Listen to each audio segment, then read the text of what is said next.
उड़ीसा के भुवनेश्वर में retired colonel officer Somnath परिंदा और उनकी पत्नी उषा त्रिसंबन नया पल्ली में रहते थे। सोमनाथ ने 1970 में भारतीय आर्मी ज्वाइन की थी और वह भारतीय आर्मी में बतौर सर्जन सेवा कर रहे थे और 1992 में रिटायर्ड हो गए। उन्होंने वर्ल्ड हेल्थ ऑर्गेनाइजेशन के साथ भी काम किया था और रिटायर होने के बाद अब वह अपना एक क्लिनिक चला रहे थे। उनकी बेटी दुबई में रहती थी और उनका बेटा अमेरिका में रहता था। फिर ऐसा क्या होता है कि उषा श्री को 22 टिफिन के डिब्बों में काटकर भर दिया जाता है और उनके शरीर के 300 टुकड़े कर दिए जाते हैं। आखिर किसी की इस परिवार के साथ ऐसी क्या दुश्मनी हो सकती है कि वह इस हद तक जा सकता है? तो आखिर क्या हुआ उषा श्री के साथ, जानने के लिए शुरू करते हैं इस सच्ची घटना को एकदम शुरू से। साथ ही अगर आप हमारे चैनल पर पहली बार आए हो तो चैनल को सब्सक्राइब करें। सोमनाथ परिंदा अपने बड़े से घर में अपनी पत्नी के साथ रहते थे। सोमनाथ थोड़े अड़ियल स्वभाव के थे तो उनके बेटा बेटी से भी बहुत ज्यादा नहीं बनती थी। दोनों ही बच्चे हमेशा अपनी माँ को ही फोन करते थे और अपनी माँ से ही बातचीत करते थे। आर्मी में होने के कारण सोमनाथ एक बहुत ही स्ट्रिक्ट और डिसिप्लिन रूल फॉलो करते थे। वह शाम को 6 बजे सो जाते थे और अगले ही दिन सुबह तड़के 3 बजे उठ जाते थे। ऐसे ही धीरे धीरे इनका जीवन चल रहा था। फिर आता है 2013 जून। सोमनाथ का बेटा अपनी माँ को फोन करता है लेकिन उषा का फोन स्विच ऑफ आता है तो बेटे को लगता है कि शायद माँ सो गई होगी या फिर कुछ काम कर रही होगी, तो वह फोन अगले दिन करता है लेकिन फिर भी माँ का फोन बंद आता है।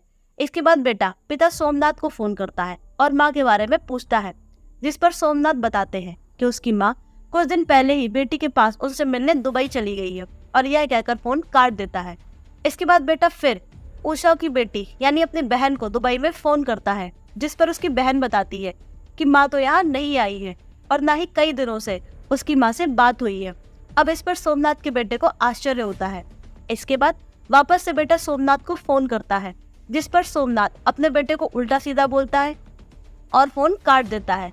अब बेटे को माँ की चिंता होने लगती है तो वह उषा के भाई रंजन संबल यानी अपने मामा को फोन करता है और पूरी बात बताता है और कहता है कि वह घर जाए और पता करे कि माँ कहाँ है।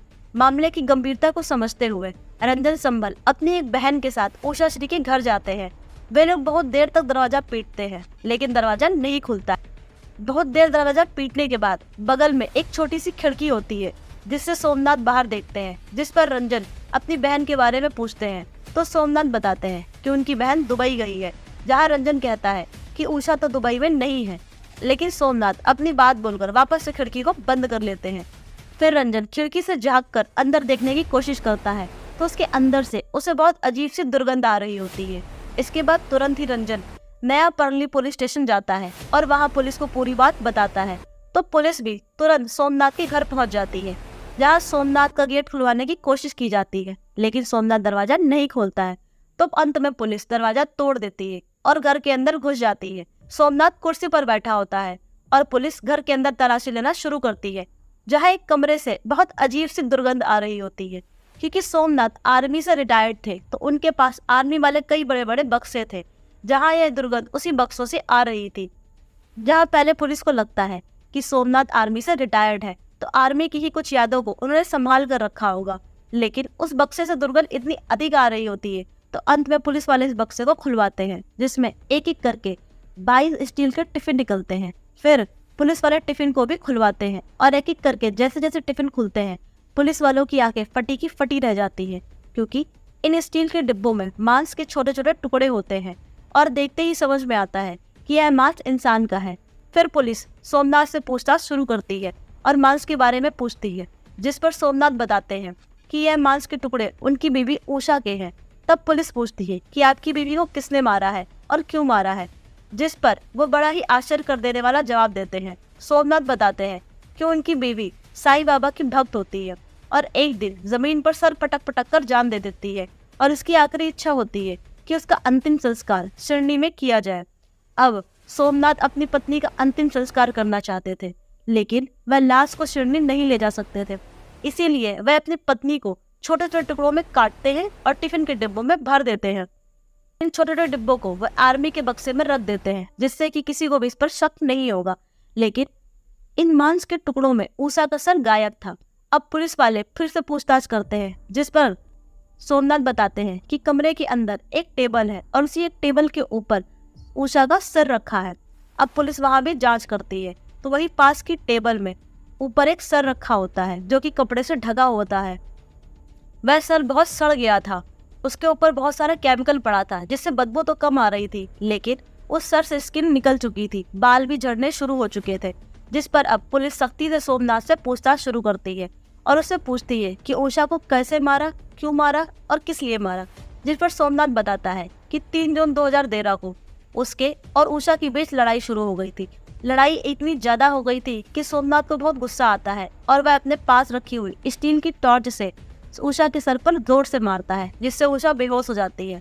लेकिन फिर भी सोमनाथ का गुस्सा ठंडा नहीं होता है, वह बार बार उषा के सर पर मारता है और तब तक मारता है जब तक वह मर नहीं जाती है। क्योंकि सोमनाथ आर्मी में बतौर डॉक्टर सेवा कर रहे थे तो उन्हें ह्यूमन बॉडी की अच्छी जानकारी थी, जिसके लिए उषा के शरीर के छोटे छोटे टुकड़े करना उनके लिए कोई बड़ी बात नहीं थी। उन्होंने सर्जरी में होने वाले औजारों से ही उषा के शरीर के 300 टुकड़े किए और सभी टुकड़ों को 6-6 इंच में काटा था। इसके बाद अब वे पास की दुकान से 3-4 स्टील के डिब्बे खरीद के लाते हैं और कुछ टुकड़े उस डिब्बे में भरते हैं। ऐसे ही रोज अलग अलग दुकानों से वह स्टील का टिफिन खरीदते हैं, जिससे कि किसी को भी उन पर शक ना हो। और वही दुर्गंध को मिटाने के लिए वह कई तरह के केमिकल का यूज करते हैं और घर को साफ करने के लिए बहुत अच्छे तरह के फिनाइल यूज करते हैं, जिससे कि दुर्गंध बाहर न जाए। वहीं जब पुलिस पूछती है कि इन दोनों के बीच में झगड़ा क्यों हुआ था, जिस पर सोमनाथ बताते हैं कि उषा को ऐसा लगता है कि सोमनाथ का उनकी क्लिनिक में काम करने वाले किसी महिला के साथ चक्कर चल रहा है, उसी के चलते दोनों में अक्सर बहस हुआ करती थी। और उस दिन सोमनाथ ने गुस्से में उषा को मार दिया। सोमनाथ ने बताया कि वह दिन भर क्लिनिक में काम करता था। इतना सब कुछ करने के बाद भी सोमनाथ अपने क्लिनिक में एकदम आराम से रहता था। अभी कुछ दिन पहले ही सोमनाथ ने अपनी पत्नी का जन्मदिन भी मनाया था। वही पुलिस सारे सबूत इकट्ठा करती है, सोमनाथ को अरेस्ट करती है। फिर यह सब जानकारी सोमनाथ के बेटे और बेटी को मिलती है और दोनों जल्दी ही भारत आ जाते हैं। जब कोर्ट में सोमनाथ के खिलाफ केस चल रहा होता है तो उसके बेटे और बेटी भी उसी के खिलाफ गवाही देते हैं। गवाही और सबूत सभी सोमनाथ के खिलाफ होते हैं। तो अभी फिलहाल सोमनाथ झारबाड़ा जेल में बंद है, जहां उसे उम्र कैद की सजा मिली है और 50,000 का जुर्माना लगा है। तो दोस्तों, यह थी भुवनेश्वर में रहने वाले एक परिवार की कहानी कि कैसे एक पढ़ा लिखा और समझदार व्यक्ति भी इस हद तक जा सकता है। आपके अनुसार इस तरह के जघन्य अपराध के लिए हमारी न्याय व्यवस्था में क्या सजा होनी चाहिए? अपनी राय हमें कमेंट बॉक्स में बताएं।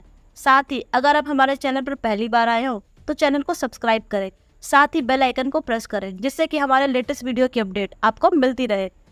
जल्द मिलेंगे एक और नई सच्ची घटना के साथ। तब तक अपना ध्यान रखें। जय हिंद, जय भारत।